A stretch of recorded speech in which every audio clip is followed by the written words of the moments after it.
Bonjour et bienvenue sur la chaîne Maths et Jeux. Dans cette vidéo, nous allons corriger ensemble cet exercice sur les fonctions linéaires et affines. Dans un magasin, une cartouche d'encre pour imprimante coûte 15 €.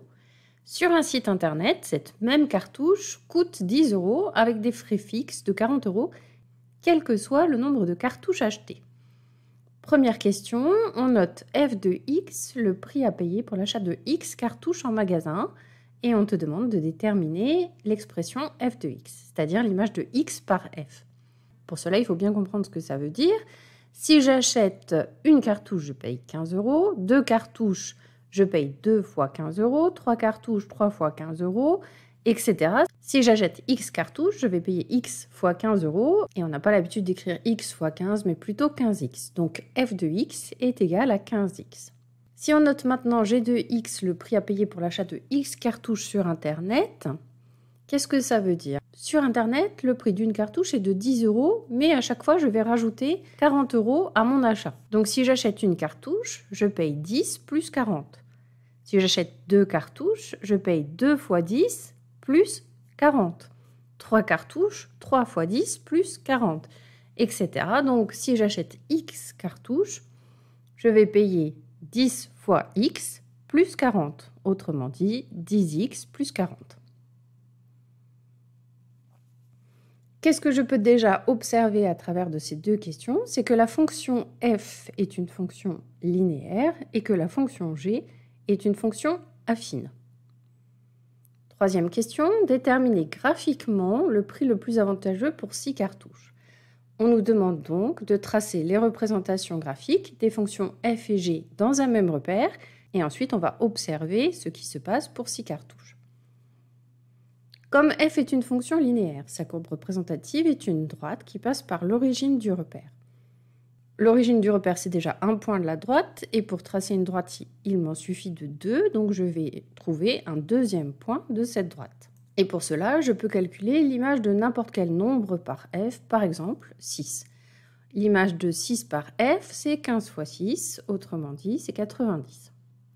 Donc je sais que le point de coordonnées 6, 90 est un point de la courbe représentative de f.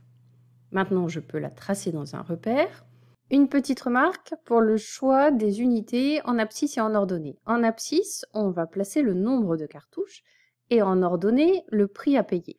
Si on choisit de prendre la même graduation en abscisse et en ordonnée, 1 cm pour une unité, donc une cartouche en abscisse, et 1 cm pour 1 € en ordonnée, on ne va pas avoir suffisamment d'espace sur la feuille pour placer par exemple le point de coordonnées 6,90.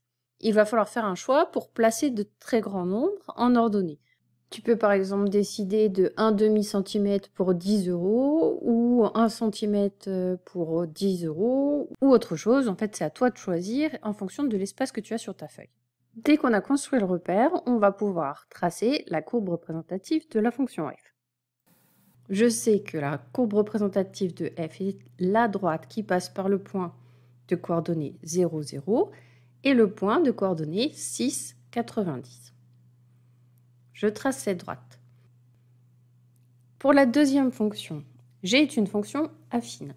Je sais donc que sa courbe représentative est une droite qui passe par le point de coordonnées 0, b, lorsque l'expression est de la forme ax plus b, et ici donc b est égal à 40.